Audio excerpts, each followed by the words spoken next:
It's a real pleasure to welcome all of you today to this event, which I think is especially timely and important and something that, regardless, is on everybody's mind.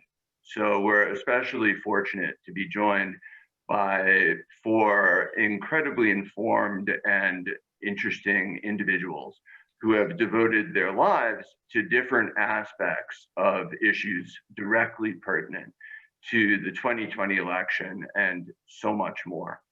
So before I introduce them specifically, just like to provide a little bit of thanks. First of all, of course, to everybody at my firm at Jlg'S who's made this possible, especially Ivy and our managing partner, Jason Jlg'S, of course.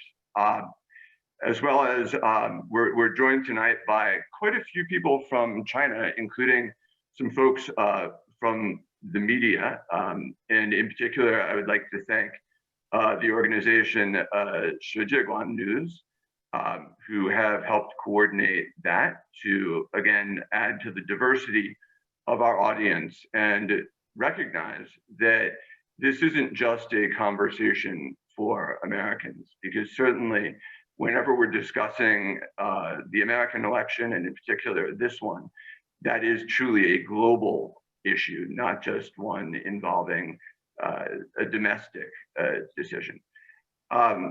Finally, particularly given how challenging this past year has been for all of us, whether you're in the United States or China or really anywhere else in the world, it seems important and I think meaningful to just recognize all of our friends, our family, and our coworkers who have helped lift us up during these times, and without whom things would certainly have been far less bearable, if bearable at all. And it's great to see, in fact, that some of those folks have joined us tonight as well, including apparently my father, which, if I wasn't nervous before, now the pressure is on. So you guys can all keep that in mind going forward. I see one of my college roommates in the group as well. So anyhow, one last remark just before I get into introducing the specific panelists, which is that while this is, as the title suggests, a discussion of both global and domestic perspectives on America's 2020 election, I did want to take a moment to talk about why we labeled this a fireside chat specifically. Most of you, I assume, are aware that roughly 90 years ago, at the beginning of the presidency of Franklin Delano Roosevelt, when the nation was suffering another period of great uncertainty, economic and social, during the Great Depression, that President Roosevelt began a tradition of asking American families to gather around their radios and listen to his wisdom, his vision of what America can and should be, and what America's role in the world should be. And those fireside chats became increasingly important over the course of his presidency as the Great Depression gave way to the Second World War. And much as today's America is very divided between people who are ultra-nationalists and tended to vote for Trump in the past election, and people who have a more global mindset and would have been more aligned with President-elect Biden, so it was too during the time of Roosevelt. So while obviously if FDR were here today, there's a vast amount about our society that he would be amazed by, whether it's our technology, our music, our art, our architecture. But I think there's actually far more that he would find familiar, and that were he to listen to this conversation, I at least hope he would believe that it's in the same spirit and tradition and has the same capacity to provide a little bit of light at a time when there are far too many shadows for all of us as 2020 comes to an end. So with that in mind, I'd just like to introduce the great speakers that we have today. In no particular order, Joe Mcclane, somebody I've had the privilege of working with, a longtime Washington insider, a Democratic political consultant and campaign manager. He was on the founding leadership team and a senior advisor of Barack Obama's US Senate race. So going all the way back to 2004, Joe is involved with President Obama. He also managed the historic race of Governor L. Douglas Wilder in Virginia, the first African-American in American history to be elected the governor of a US state, as well as having run countless other elections at the local, state, and federal level, literally across the country. Brian Weld joins us today. He is the executive managing director of Cushman Wakefield USA. He's been active in New York real estate on his technical bio, it says since 1981, but I think of him as being quintessential to New York real estate.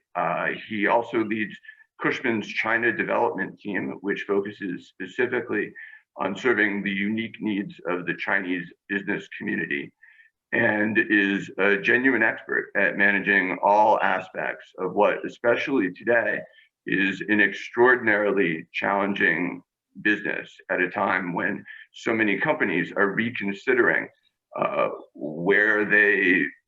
where or if they want to be when it comes to commercial real estate, with so many people working from home and all of the transitions that have taken place.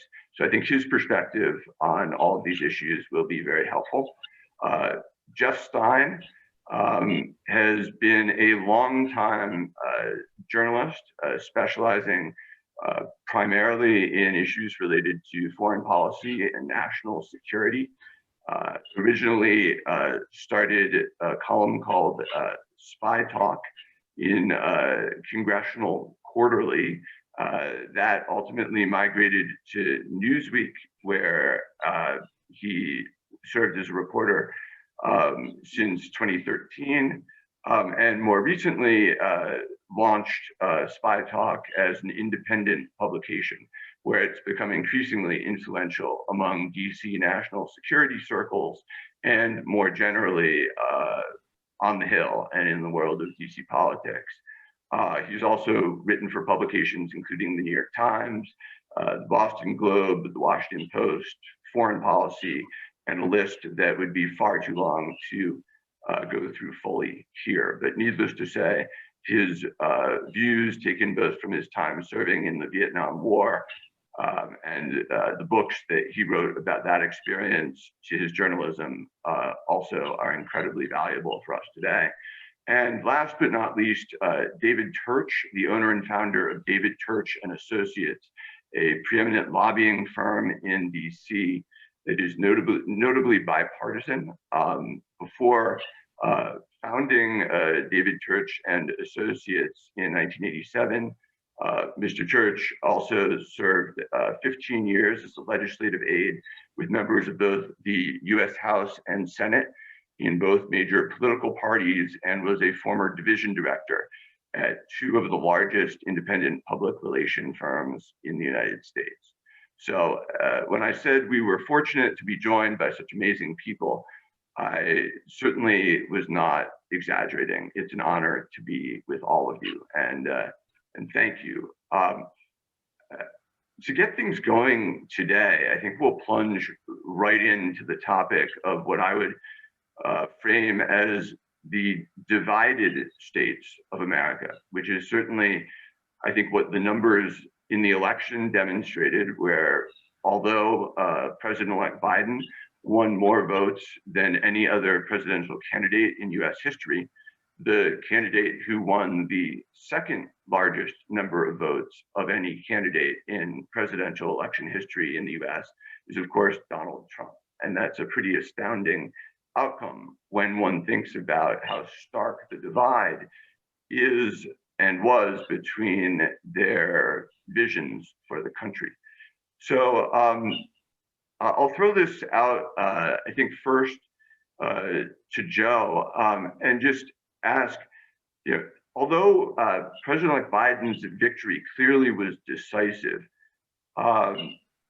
what is this division? What does this actually say about the state of our union on the one hand, and on the other, what message do you think the outcome of the election sends to the world, Joe? Yeah, thank you, James, and thanks for the lovely introduction. I'll send you a check later for saying all those nice things about me. I think it's the first, in understanding the election and what's going to happen next, it's important to understand that Donald Trump is the product of a deep-seated unease in the American populace. There are millions of Americans who are upset and nervous, frightened and angry about the changes that have occurred in America over the last 20 years. America is more secular, it's more liberal, socially liberal, it's browner, and the income inequalities are much greater than they were even 10 years ago. And that has caused a tremendous amount of pressure on, well, we call them working Americans, working families, but really it's white blue collar workers. And that's where you see that shift to the nationalistic, jingoistic messaging, religious conservative messaging that comes through in the Republican Party nowadays. And that's their base now. That's where those people have gone with their political affiliation. And that gave Donald Trump an opening to say the things that they wanted to hear in a way that they liked to hear them. And that means without moderation.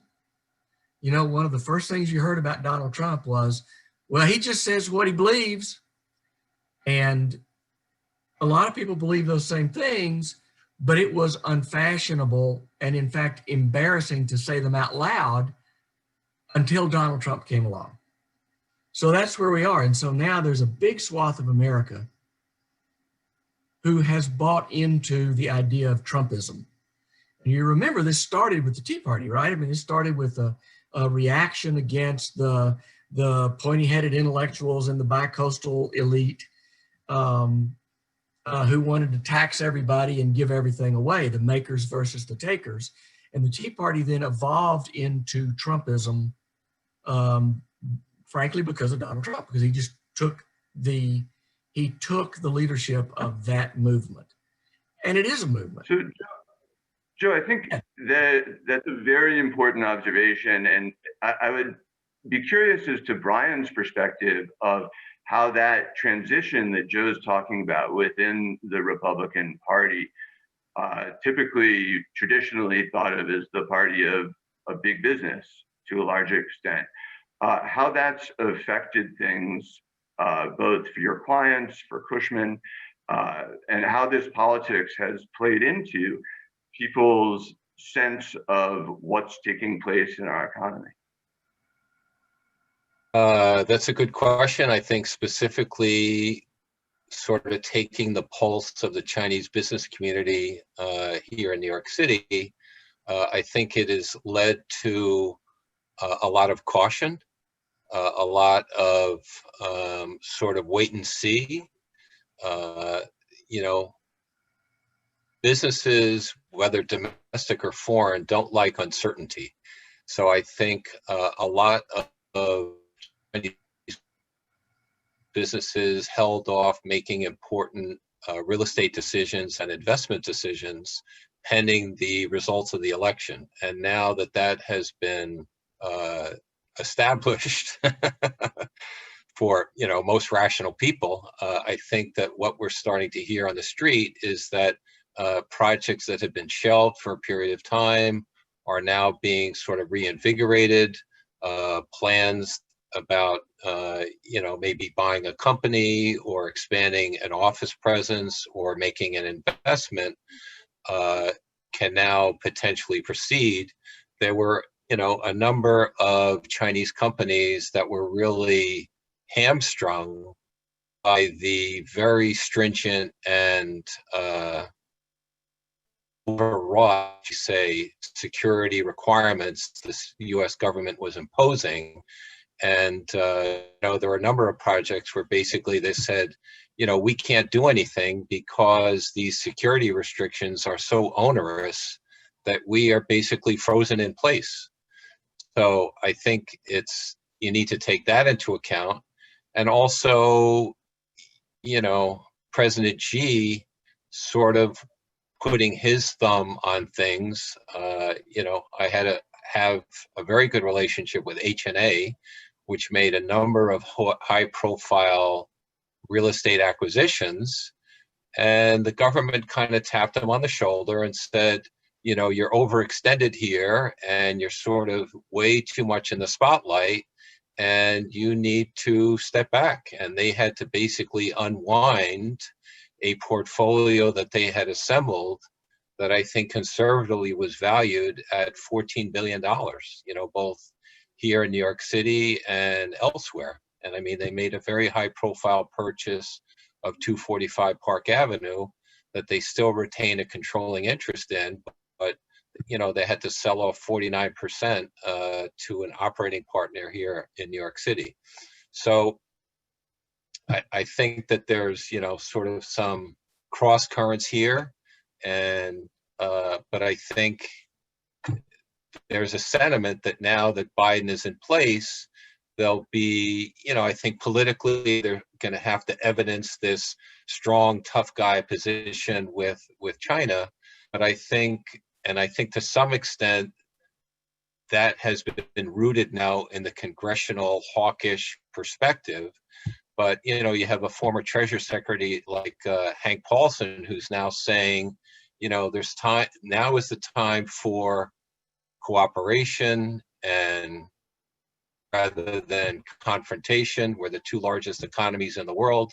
We need to find a way to work together to benefit both people, because obviously a lot of what Trump did in terms of the tariffs and everything was ridiculous and actually hurt the U.S. consumer more than anyone. So I think, given my position, I'm always an optimist.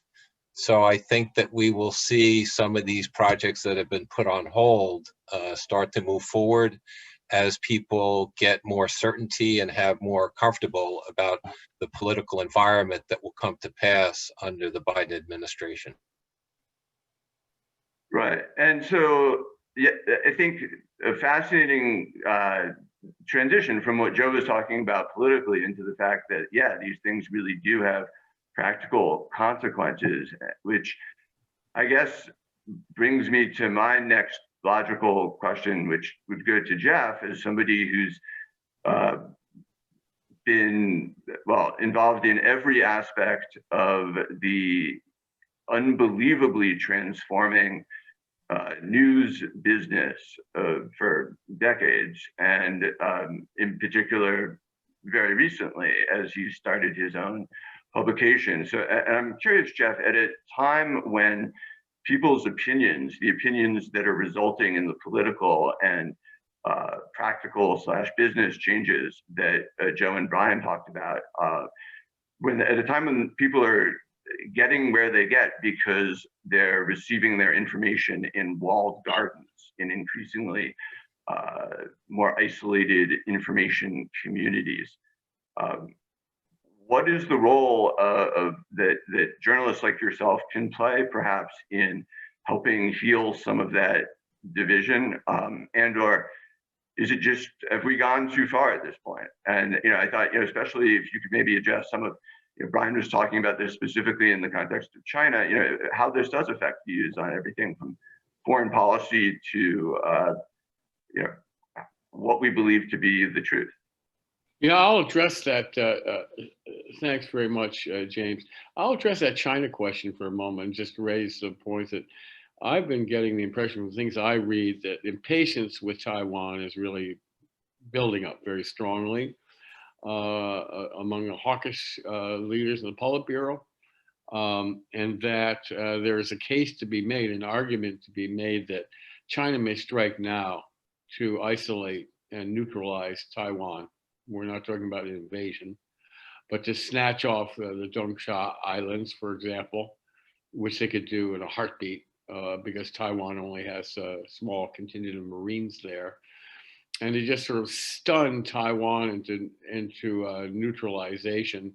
We ran a story. One of my contributing editors is Matt Brazil, who wrote a book on Chinese intelligence, co-authored a book on Chinese intelligence.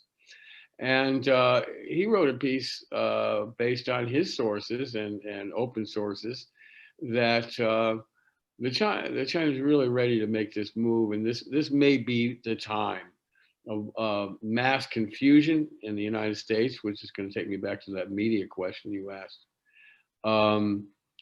Transition that the Chinese have said, it's not going to get much better. We're going to be polite now, but it's not going to really change much under Biden because of certain powerful forces that have been set in motion. Propaganda against the Chinese for 4 years by the Trump administration, Trump personally, demonizing China. And then the Chinese, dynamic of building up its military forces to a point where it can take on the United States in certain military ways, with asymmetric force movements, shrewd political movements. My own time in China, which is now 5 years ago, the last time, I just constantly heard Chinese officials talk, show us maps and say, here's the United States way over here. What are you doing over here? Or another variety was, you had your foot on our neck for a long time. That's over. That's gone.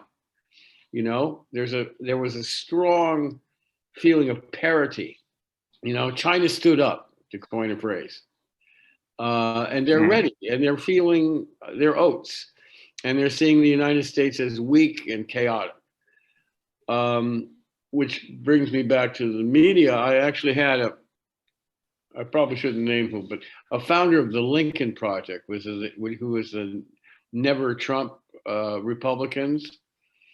I had a conversation with him yesterday, and we were both saying we are entering a period of maximum danger. I don't think that we in the media, in the mainstream media, which I include myself, even though I have my tiny little boat in the ocean right now. But I speak to elites, I talk with them and we write for them to some degree. We're not playing a role in mass public opinion anymore. There used to be the common menu or the town crier, the local newspaper. Everybody read the paper. Everybody watched, Walter Cronkite on TV. There were gathering points where everyone came together and exchanged views, and that's no longer going on. And we now have this alternate autocratic movement, which is called the Republican Party. I mean, with all these state attorney generals and 161, I think, Republican members of Congress signing on to a movement, to a maneuver to overthrow the legitimate election of Joe Biden. And you've got some 85% of polled Republicans say that the election was illegitimate, that Trump won and the election's been stolen. We are in warring camps now, and with all avenues blocked off now for Trump to claim the White House, I think we're entering this period of maximum danger where you're going to see violence, and that's going to take lots of forms. It might, the anti-Semitic terrorists, will bomb some synagogues.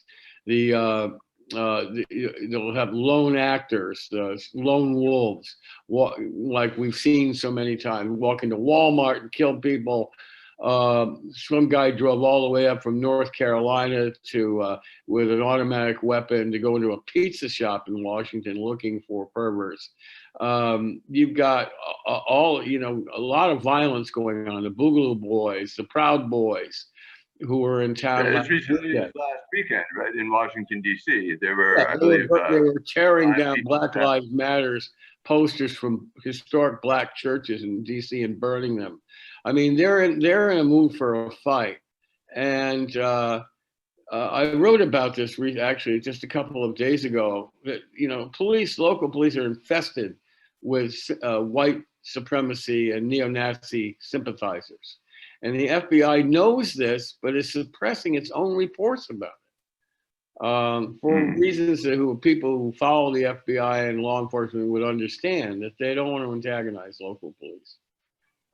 So all these elements are coming together, in which those of us who try to speak reason in our traditional media outlets, we're not talking to we are fake news. We have no credibility with them. And I think, just the last point, I think it's going to, and I was talking about this with a fellow from Lincoln Project, what's going to be necessary, because the government can't propagandize American people legally, can't use Voice of America to broadcast propaganda to American people. Trump would have tried to use VOA that way. But it's going to fall on private industry, the ad council, and other major communicators, the Lincoln Project itself, to create ads that redefine patriotism, or define it, and using all the clever commercial techniques that we're so good at. We're saying a real American doesn't challenge elections. A real American doesn't pick up a gun and threaten to kidnap a governor, and so on. And I think it's going to take a mass communication effort to begin to turn this ship around. We are right now facing the greatest crisis since 1861. I think the future of our republic is at stake right now. And I found myself having occasionally made comments like that, and then wondering if I've suddenly become one of the tinfoil hat people. But increasingly, when one looks at the facts, it's not an unreasonable conclusion to reach. And I think it's a great turning point to David, you being in the business of influencing the opinion of legislators and other government officials, influencing and informing them. I'm curious as to your views on the one hand of what Jeff was saying there, about how the media landscape has changed so dramatically, because that obviously plays into what you do, but also what people like Brian you think really need to know about how DC has changed and how they can situate their corporations to better perform in this new environment. Well, Washington certainly has changed substantially and is undergoing a significant change even as we speak. First of all, thank you for the gracious introduction. Generally, I'm introduced by saying I'm in Washington because it's one of the few cities in the world where a man with no discernible skills can make a living. So here I am, one block from our nation's capital this evening. So thank you for the introduction. I disagreed a little bit, but when we started with Joe, who focused so much on this being a white supremacist movement, I'll agree it is. I think it's bigger than that. And I think the election returns show that demography is not necessarily destiny for the Democratic Party. And we saw groups that we didn't expect become dominant. So I think it goes to the heart of the disadvantage some people see in America. I followed that up a little bit with Brian's comments about the relationship with the Chinese, and I think it goes to the heart of what Congress can do and not do. I'm an economist at least by education, probably a very poor one at that, but I am very much a free trader.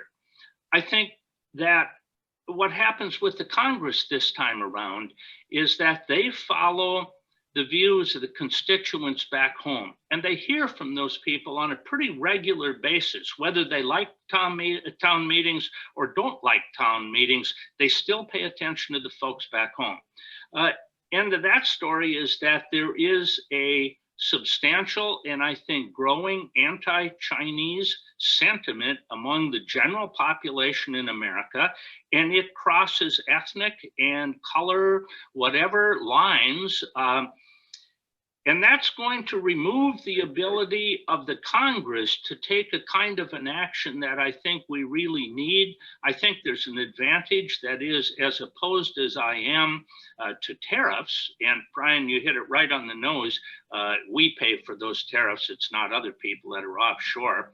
But the end of that story is it does give the incoming administration the ability at least to trade those off for some semblance of order in the international trading arena. Jeff, I just hope that you're way too pessimistic. I think a part of that is that as we look forward to the inauguration, this will be far more virtual than anything we've been accustomed to in the past. People are discouraged from coming to Washington. I'm sure the Proud Boys are going to show up, and hopefully they can be isolated, maybe not too far from my building here at Union Station or wherever. But I think the opportunity for confrontation is somewhat removed just because of the way this inauguration is going to be conducted. Looking ahead, we're going to see a substantial shift in how the Congress deals with the problems facing America. And one of those shifts is the emphasis on an issue you haven't heard very much about in the last 4 years. It's called debt. Haven't heard anything about debt. The answer is the average American thinks of debt in a far different way than the realistic applications of our national debt. They think of what they owe at the end of the month. Corporations think that way. How do they pay all the bills whenever they come due and then still have money left over for the shareholders? National debt is in its essence different. And I think Americans have to come to appreciate that it isn't the volume of the debt that matters, but it's the servicing of the debt. And the servicing of the debt at the moment's gone to zero. We don't pay anything. We pay a lesser percentage of GDP in the service of that debt than we did when it was a quarter the size. Where does the Congress go?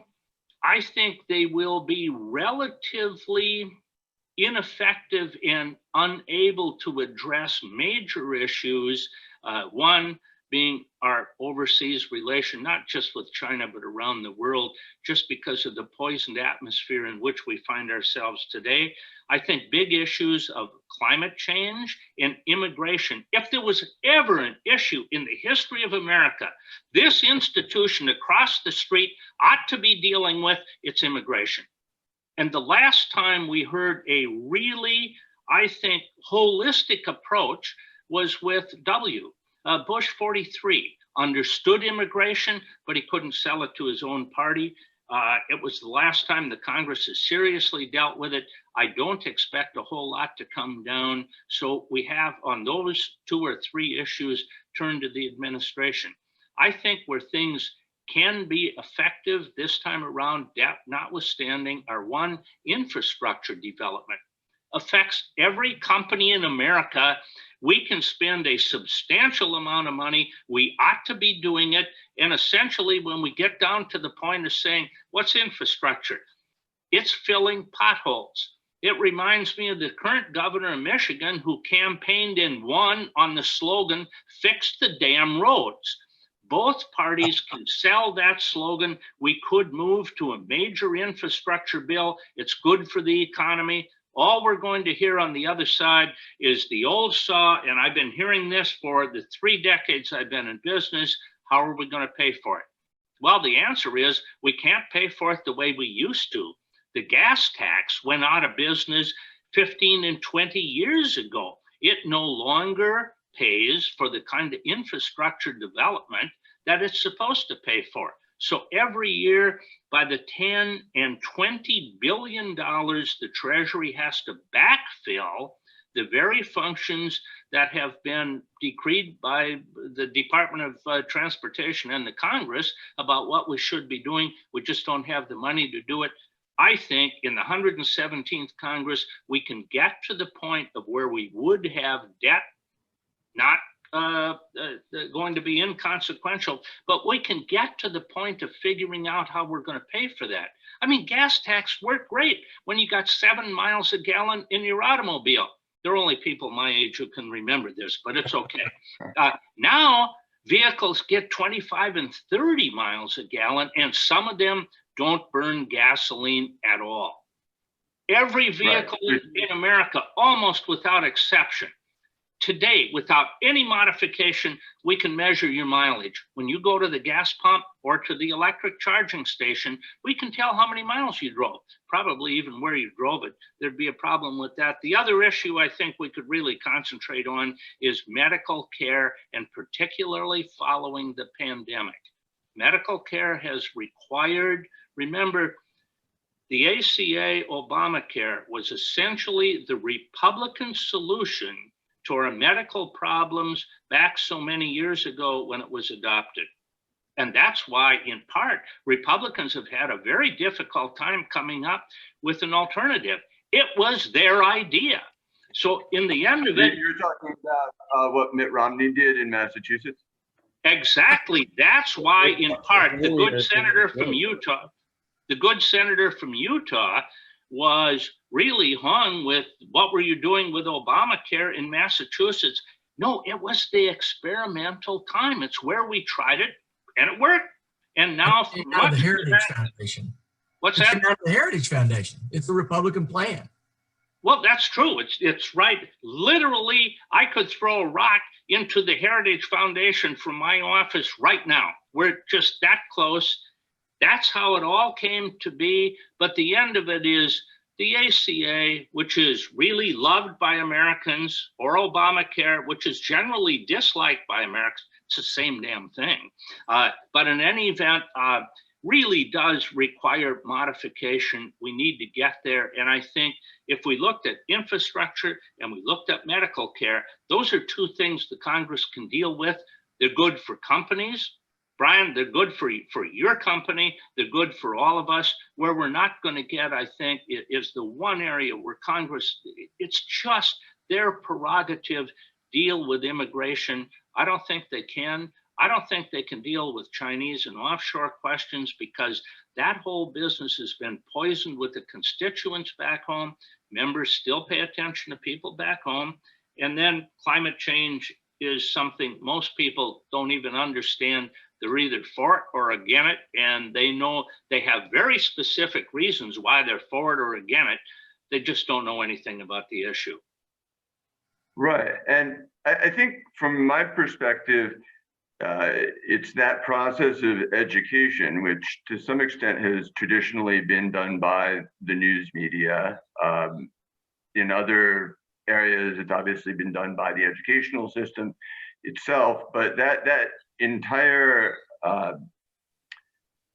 shared set of understandings as far as what the truth is no longer really exists. And I think it probably plays a role in each of the many issues that you've addressed. And so I want to just take one of them and ask Joe, and a different one to get Brian's take. So Joe, with regard to where David started out when he was talking about his sense that there's a general feeling in the United States of animosity toward China, is it your view that that's based on foreign policy reasons, or is it more directly a type of racism, or both? Are they perhaps things that one can't distinguish?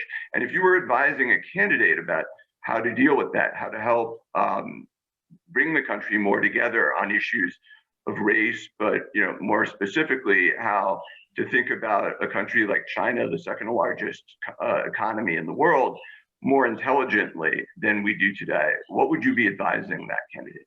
Well, first of all, I think, the issue of race plays into almost everything in American politics.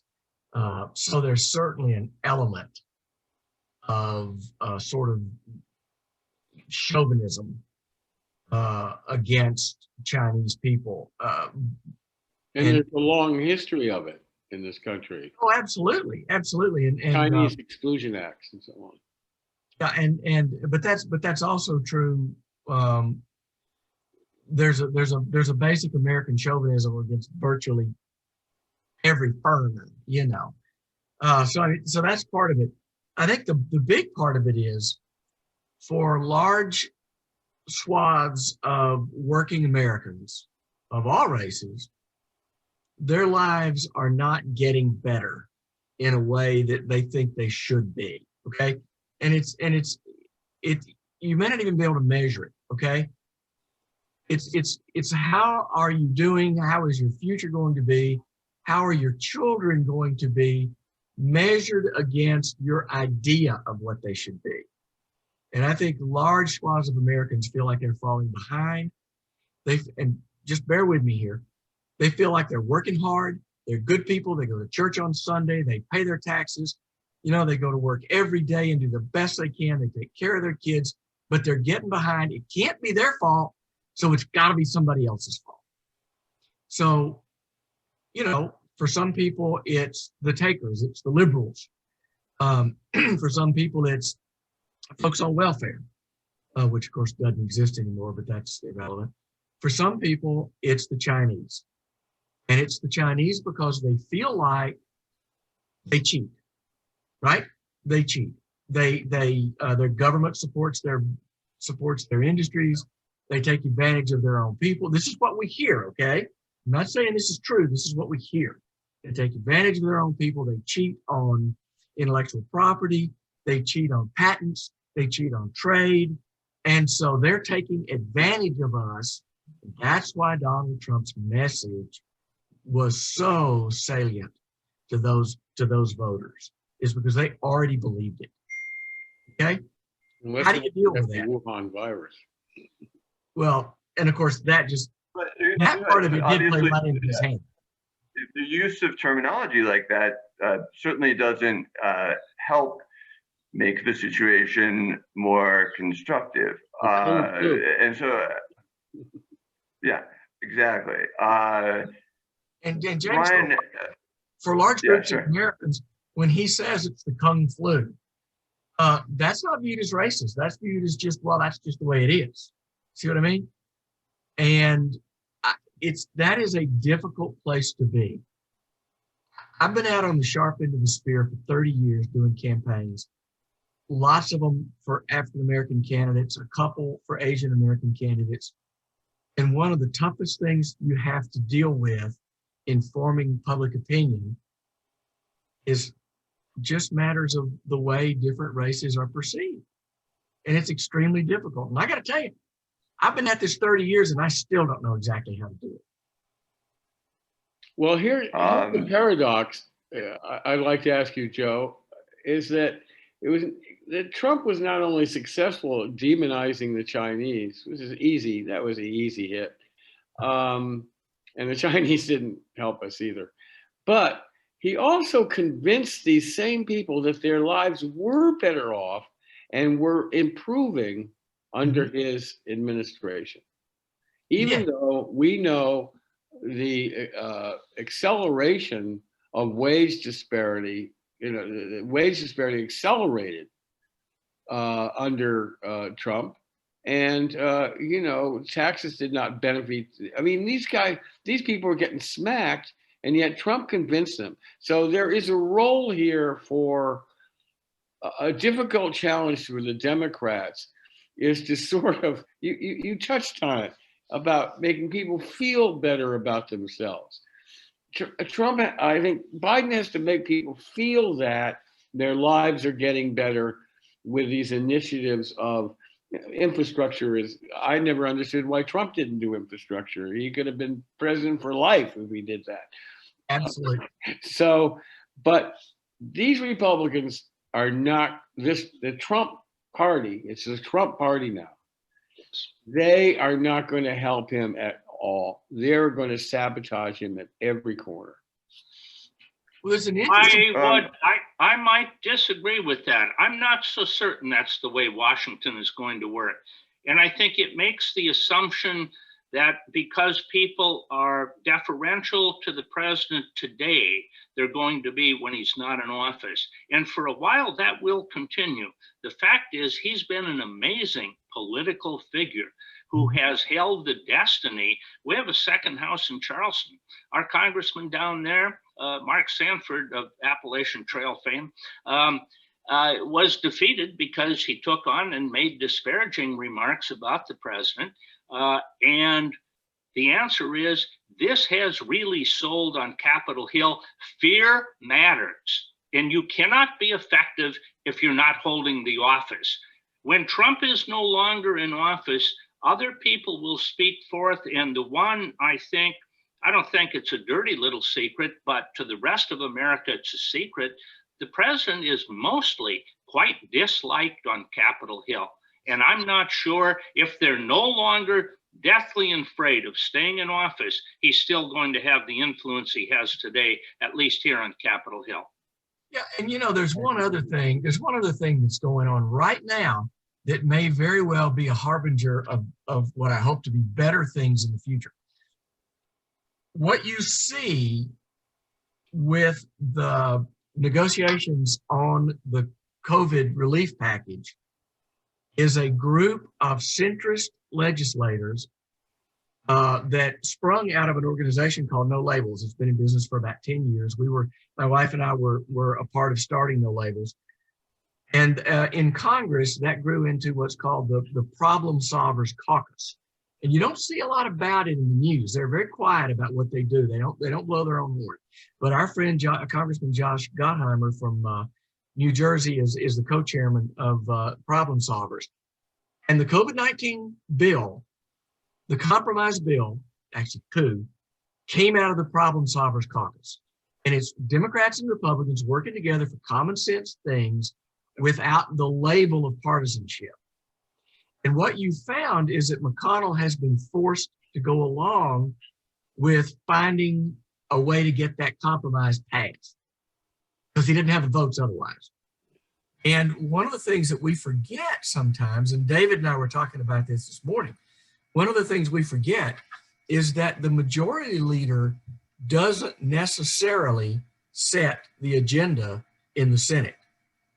Now, David pointed out to me this morning that ever since Lyndon Johnson, that has been the case because Johnson was able to rally his caucus and make it impossible for anything to move to the floor without his approval. And that's been by convention and agreement the case ever since, but it's not in the Senate rules. So if you get a group of centrists together who want to move legislation forward and they get if they get a majority, 51% if everybody's there, 51 votes if everybody's there, it'll go to the floor and there'll be a vote on it. And the majority leader can't stop it. So the Grim Reaper, Mitch McConnell can't necessarily stop this. And so what you see here with the COVID relief is he's saying, wait, I'm their leader. I have to go jump in front of them. It's happening. He can't stop it. Well, that's a good theory, Joe, but the fact is I can't think of a single instance when 51 senators have brought a bill to the floor. The fact is... It hasn't happened. It hasn't happened, at least since Johnson. That's true. Well, in that case, I'll rest my case. I got to give Brian in here because obviously all of these issues do have a direct impact on business. And I would think, because commercial real estate is tied into literally every type of business that exists. I'm curious as to one, on this China issue, how this issue of perception affects your clients and what both, the business community can hopefully do to more positively help change negative perceptions, to do more to create open-mindedness. And secondly, what else you would want to see specifically from this new administration that you think is essential to get things moving again and put a business like Cushman and Wakefield back where it needs to be. Wow. Okay, let me see if I can unpack that in a way that contributes to the conversation. I think in terms of what the Biden administration can do, and I would turn it over to Joe and David and Jeff, because I'd be interested to hear their perspective on it. I think that obviously the Senate runoff that we're going to see in Georgia will have a significant impact on Biden's ability to advance his agenda. And I would assume that part of that agenda will be to tone down the rhetoric between the United States and China. I think that obviously there, as I think Joe pointed out, or someone pointed out, I'm sorry if I'm mislabeling it, you know, there is a certain anti-Chinese sentiment that has taken root, and it is resonating with some of the constituents. But I think that, you know, if there is, as Joe said, sort of a re-education of the population, and to show them that both countries, both peoples can benefit, I think that there's a case to be made there. You know, one of the members of my team is a member of the Rockefeller family, which, you know, obviously that legacy in China extends back over 100 years. And I think, you know, there has been, contrary to some of the controversy and rhetoric that we're seeing now, I think that there has, not from a political sense maybe, but from a business sense, there has been cooperation. I mean, when you get business people in a room, you know, they're not so concerned about people's politics. They're going to put their heads together and say, okay, how can we make a deal that I can profit from and you can profit from? Having said that, I think that two things need to be kept in mind. Number one, obviously, any transactions that take place in the arena of technology, I think will continue to be reviewed with great scrutiny. Other, you know, businesses, agriculture, et cetera, automaking, for example, I think we've seen NIO, which is an EV automaker in China. You know, their stock has gone from $5 a share to $50 a share. And EV is gaining greater popularity in the United States. So I think that there are some arenas that cooperation and financial benefit can take place between the two countries that won't arouse the suspicions and the resistance that we've seen perhaps in the tech sector. Brian, can I ask you a question? Sure. You know, we see constant hawkish comments, you know, negative comments about the United States, demonizing comments in hawkish circles like Global Times and so on. Do you think that there's any interest or danger of you know, the Chinese propaganda organs taking up this theme to demonize the United States? You know, I think, yeah, I think that there's a risk of that. And I think, you know, as someone pointed out, you know, China's starting to feel their oats. They're starting to say, look, you know, we're no longer second class here. We're, you know, we're on parity with the United States, and you don't have the right to sort of dictate to us. And I think that obviously, just as you have kind of the right-wing conservatives in the United States, you're going to have the right-wing contingent in China that's going to say, look, you know, you're not going to push us around anymore. We're going to take our place on the world stage, and we're going to do it our way. And, you know, if you get in our way, we're going to push back. I don't think it's going to elevate to the arena of any kind of military confrontation, but I think that you will see, depending upon how the United States approaches the relationship under the Biden administration, I think that conceivably you would see some pushback. Absolutely. Have you seen any changes in Chinese attitudes toward you on a personal level over the last 4 years? No, not at all. I mean, I conduct myself with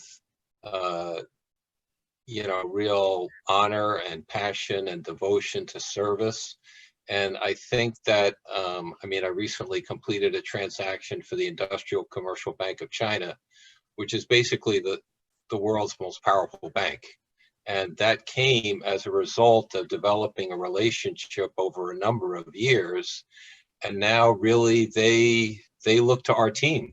They'll call us and consult with us and say, we're thinking about doing thus and so. Can you put together a study so we can understand, the best way to proceed, et cetera, et cetera. And I think that they have been impressed by, that when we say we're going to stand by you, that we do that. We had a relationship, we did a transaction for a small private equity firm in Rockefeller Center. And I said to the two principals of the firm, consider us as your offsite real estate department. We're a huge global company. We're in 70 countries. We have a very robust platform. If you have any issues, give me a call. And, unfortunately, and this is a minor example, but they got into an agreement with a telecom company that was not to their interest, not to their benefit. And so, I called them up and I'm like, guys, what did you do? And I got the telecom representative and them in the same room, and I pushed back. Cushman's got a certain, heft in the marketplace because we are a pretty big company. And, I got them to restructure the agreement to the benefit of this Chinese client. And, I didn't get everything, but I got something. And I think that they really are that I was a man of my word, that I said I was going to do it, and I did, and I demonstrated it to them. And, I think that builds trust, that builds credibility. And, like any business community, everybody talks to everyone else. And I think once you build up that awareness in the community, I think that that's a good thing. So it's a long-winded answer to your question, I realize, but no, I haven't seen any of that. I think probably part of that is due to the Rockefeller relationship with China. And also I think, look, I'm not savvy to relationships in Ohio or Cleveland or anything like that. I work in a very busy urban area where I think, attitudes and is perhaps more progressive than it would be in a more conservative situation. So, bear in mind that my comments are predicated on the business environment in which I operate, which is, one of the major urban cities in the United States and conceivably the world. The bottom line, Brian, politics is exactly on point. And I think one of the things that I've observed through some of the collaboration that my firm, Jlg'S Group, has been able to do with Cushman Wakefield, something that it seems we clearly have in common, is that Brian understands that it's never enough simply to complete a transaction excellently. That's obviously required, but that it also needs to be done within a particular cultural context, and that it won't work without a solid foundation of relationships, on the ground, person-to-person relationships. And so, David, I'm wondering, in the political context, what more we can do to understand all these multiple cultures that exist right here at home in that same sort of way that Brian has done so well in China. I wanted to, first of all, let me make a quick comment about the Georgia election, in that it appears to be so determinative to the incoming president. I don't believe that.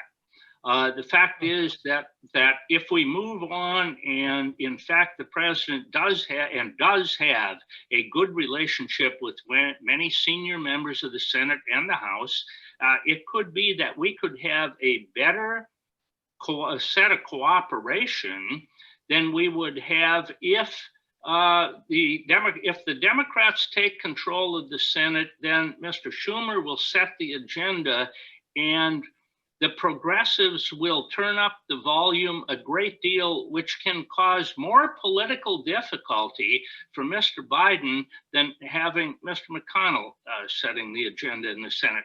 I'm not sure my theory works, but I'm not entirely convinced that having a Republican senator out of Georgia is necessarily a bad thing. But Brian, from personal, and if you could help me out here, I don't know how affected your firm is, but you're in real estate, by the shortfall in rents and then the non-performing mortgages as a result. No one's talking about that in Washington. And when we get to the next COVID package, which we will, because remember, both parties are lacking in the bill that's coming out about their prime objective. We're not getting the insurance relief, and we're not getting help to state and local governments. So we're going to see another bill. We're going to see it sometime in the spring, February, March. A part of that bill certainly ought to be something that addresses the money just didn't go nowhere. I mean, people owed rent they didn't pay. People owed mortgages that weren't paid.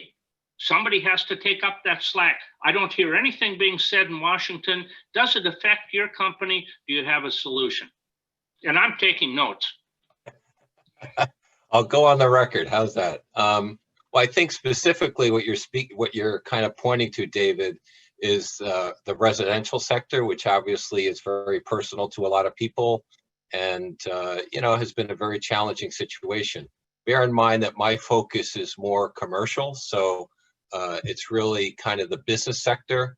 And typically what we're seeing is, landlords have been willing, depending upon the nature of the occupant and their creditworthiness, et cetera, to grant rent deferments. I think that's sort of kind of across the board, and have been fairly flexible in terms of the repayment terms.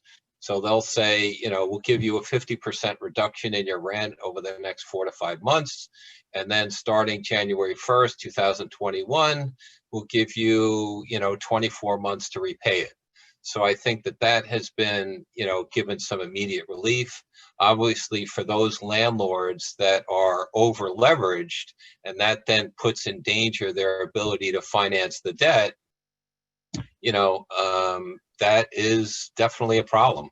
But we have not seen a significant impact in the commercial sector in terms of loan defaults or issues of that nature. We have seen some transactions done in terms of sales, although that's been not a lot.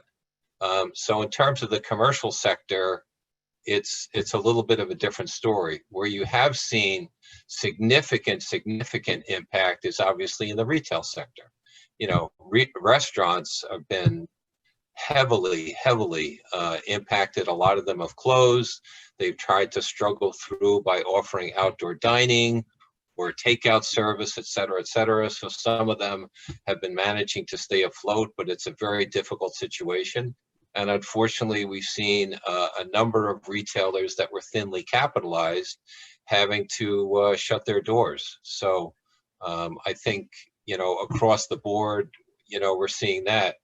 And just to give you kind of a snapshot of the commercial real estate market in New York City, what we're seeing since COVID started is basically a 50% reduction in leasing volume.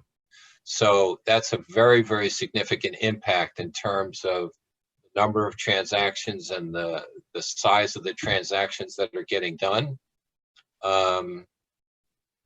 We're seeing job loss recovery in the office worker sector. It's been far slower than what we would have hoped for. And our economists are saying that it will probably be 3 years, possibly 2024, before we get back to the occupancy that we were having pre-COVID. Obviously, this is all subject to the impact of the new paradigm of working from home. A lot of occupiers are saying and discovering that they can achieve an acceptable level of productivity while having a portion of their workforce working from home. Obviously, with the younger millennials, they've noticed a drop-off in productivity in early Monday mornings and Friday afternoons, because that's the social hour. But where do they go? Well, other than work, I think that there's a number of alternatives. But the other interesting thing that we have seen is that the sentiment about returning to the office is very strong among the millennials. And it's, when you think about an urban environment, you realize with, even though rental prices have come down, a lot of the millennials are locked into leases that were signed pre-COVID. And, if you're young out of school, 2 or 3 years at the job, you don't have an apartment to yourself. You're sharing it with 2 or 3 other people. And if you're all working from home, John is in the bedroom and Joe is out in the living room and Charlie's at the dining room table, and they're all stepping over each other. And it's not really the greatest, most productive environment to be doing your work. And then the other thing, obviously, is the young married people that have a child, mom and dad are home. Wow, it's playtime. Let's run into where dad is working at the computer and run around and let's play ball or something like that. So we're seeing among the young marrieds also a drive to return to the office, because then they can outsource childcare to, what they were doing before. Of course, the bottleneck with that now is that, New York public schools act as, in effect, childcare for a lot of blue collar workers. And that's why, surprisingly enough, the blue collar workers in New York, and I would suspect elsewhere, were in favor of what Trump was doing, because they can't work from home. They have to show up on a job. If you operate a bus or you're a sanitation worker or something like that, you can't phone it in. You got to be on the job. So I think that we need to be aware of the socioeconomic distinctions and how the current situation has impacted people. So on the one hand, yeah, I couldn't agree more that there's this massive slate of domestic socioeconomic issues that the incoming Biden administration needs to confront. And David, Joe, Brian, you've all spoken eloquently to that. But I'd be remiss if I didn't ask Jeff a little bit about his take on the world outside our apartments, where many of us have felt very cooped up these past 9 months, and outside the United States. Indeed, what do you see really right now as the biggest foreign policy challenges and opportunities for the Biden administration? And are there some things that perhaps just won't be possible because of what's taken place these past 4 years? I think I don't have anything particularly radical to say about that, as I did about other subjects earlier. I think feel free to just add in anything radical. I hope I'm not right about my predictions, but people smarter than I do happen to agree with me. So, but I think on foreign policy, Biden, first of all, it's not his priority. He's got to get the economy, the semblance of the economy moving. I think infrastructure projects and so on, and get on top of COVID. He's got to develop a sense of optimism that things are getting better right away. And he knows that. Foreign policy, I think he'll go through the motions of establishing normalcy. Even though normalcy in the sense of what it was like before Trump is not attainable. It's a changed world. NATO allies are not so tight knit with us anymore. The situation with Iran has changed, and so on. So, but he's going to resort to forms because of, first of all, who he is. He's a traditionalist, and he's a centrist, and he's going and just by instinct he'll say, which he's already done. John Kerry, climate change, Paris Climate Agreement, we're back in. NATO, embrace all the allies. Try to get some, conformity around dealing with Iran and China. to get back to collective action. That's his instinct. That's who he is. And I think if he just wants to get that institutionalization running so he can sort of put that off to the side, barring any emergencies, of course. I mean, stuff happens in foreign policy. You don't predict, 2 planes crashing over Taiwan, or in the Taiwan Straits can lead to a big crisis. An accident in the Persian Gulf can lead to escalation of conflict with Iran. But on the main, I think he wants to get back to normal, and that's what we're going to see. And I think that's exactly what Americans want. Those of us who care about this stuff. Again, I go to this other nation that's been created, which does not buy into the system at all. They think it's crooked, it's beyond repair, it's fake, it's a hoax. And 70 million people voted for this guy. So there's no normalcy there anymore. How Biden deals with that, it's a huge political question, and I think the success of his presidency is going to rest in the end on defanging. It's not going to go away, but defanging this militant anti-government force led by the former president of the United States. Right. And given that, I mean, traditionally Republicans have been proponents of, at the very least, the defense aspects of foreign policy and the intelligence community and organizations like the FBI, which in fact have become targets of attack under Trump. Can that faith be restored at least?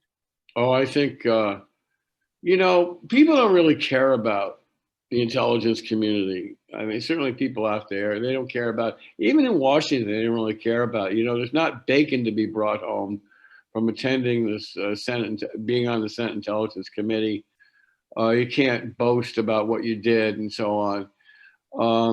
It's a real patriotic duty in general for senators and members of the House to serve on the intelligence committees. They just want them to do their job, I think. And I think everyone's going to have a big sigh of relief that we don't have a president attacking the intelligence agencies. There's going to be some real challenges facing the intelligence community. I'm going to be dealing with that in some pieces in the very near future about how the intelligence community needs to essentially reinvent itself in this multi-pronged, media world, and where biometrics have made it impossible. I did a stint as a case officer long ago. I can speak to this. You can't, enter an airport and change go to a hotel, change your ID card and move on from there to someplace else.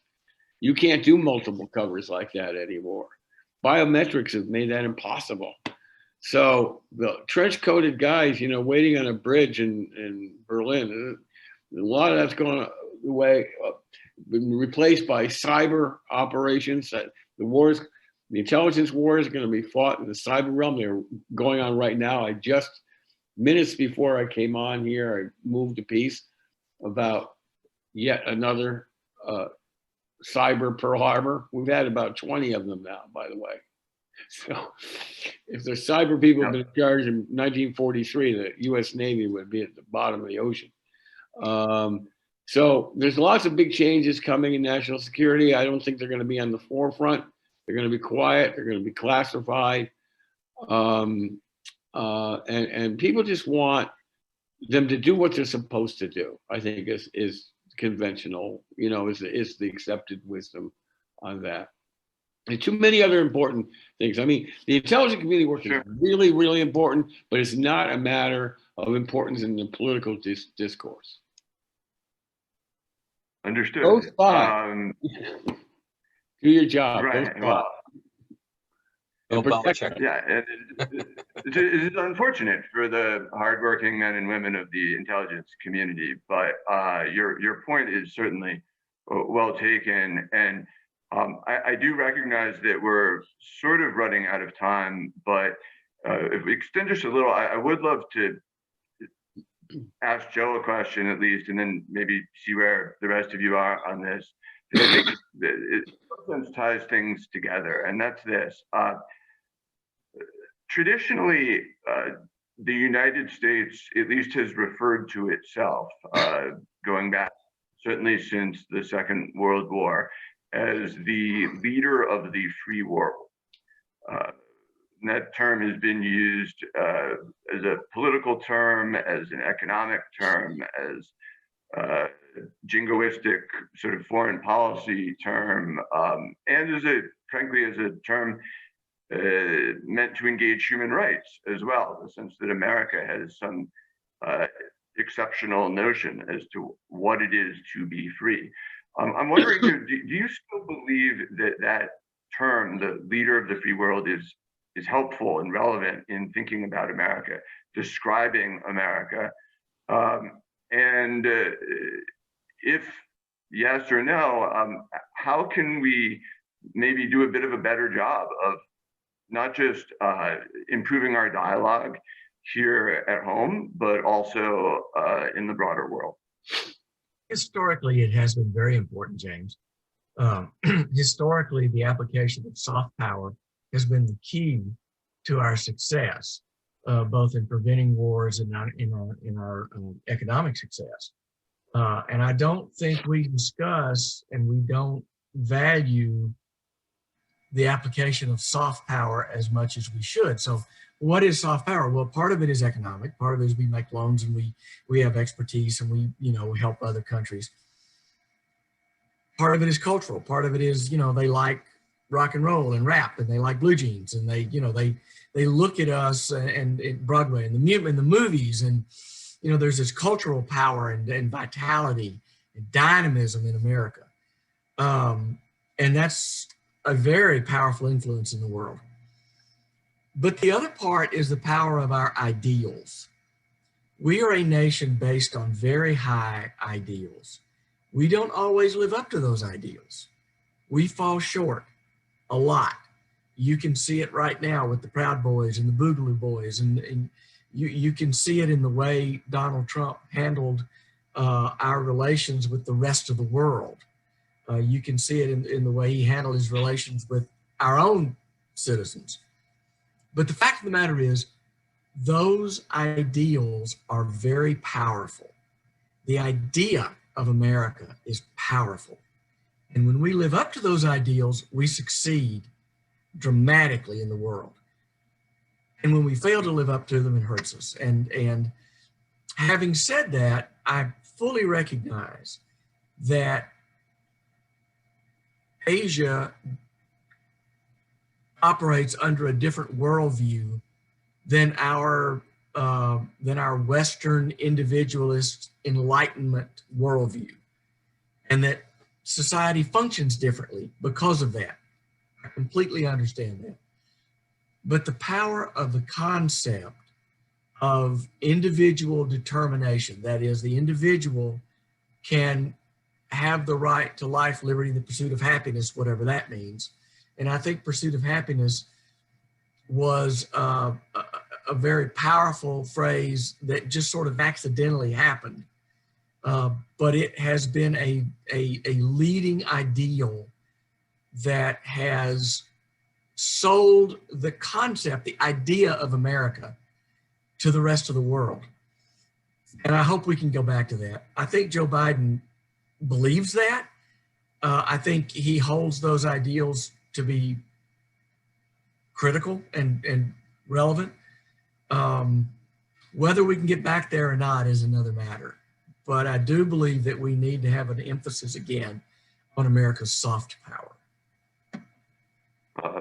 I couldn't agree more. And I think probably in the interest of time, ending on Joe's note regarding the importance of the pursuit of happiness is a pretty good place to end things today, at least. Although I certainly hope this conversation continues. I believe that all of you have provided some truly important perspectives, and so I'm very, very grateful for that. And especially after what we've all experienced in our own ways these past 9 months, whether it's been from a health perspective, or economically and politically, to remember those words that Thomas Jefferson wrote when he was just 30 years old about life, liberty, and the pursuit of happiness, and to acknowledge that they still have relevance, not just for the United States, but indeed for the world, and indeed for other cultures, even those that are quite different than ours, is very significant. So the few other just last points in closing. I know that some of you who received the original invitation to this event noted that we had Michael Steele to attend, and unfortunately he had a prior commitment, but we're certainly hoping that at a future Jlg'S group fireside chat that he may be able to join us, and we would love to hear his perspectives about what it's like, to be a Republican still in this environment, albeit also a member of the Lincoln Project, and certainly not a Trump supporter. And so thankful to him as well for even considering being a part of this, and hope that he will in the future. And again, thank you to my firm for making this possible. I think one of the things that makes Jlg'S Group special is that in addition to focusing on our clients, we do our best, at least, to try and foster this type of communication. And when we have the chance to bring 4 people like yourselves together to do that, it really shows the value and the potential for success, and gives hope that 2021 may indeed be a substantially better new year. So thank you very much to absolutely everyone, and to all of our guests, especially to those who contributed to the questions that I asked this evening. Have a very excellent and a nice holiday season. I just want to say how much I really enjoyed this, enjoyed connecting with Jeff and Joe and David, and certainly look forward to doing this again. It was really very enjoyable and very informative. So thank you for organizing this, James. Yeah, thank you, James, for pulling this together. It was fun. Yeah, it was. I had a good time. Chins up for 21. It was absolutely, it was absolutely delightful, and I was so pleased to have agreed with Jeff and Brian and Joe all evening. You're a silver-tongued devil. The obvious message also here, of course, is that if you are considering leasing commercial real estate, you should do it with Brian. If you happen to need lobbying assistance, David's your guy. If you're looking to become the next congressman or senator from your home state, you got Joe. And if you want the best writing out there on the intelligence community, there's a little publication called Spy Talk, to which you should subscribe, that Jeff would be happy to help you out with. Bring documents. So thank you to all. Thank you very much. Best wishes, and of course, stay safe, and good health to everyone. Yes. Thank you, and have a great night. James. Yep, thank you. Yep.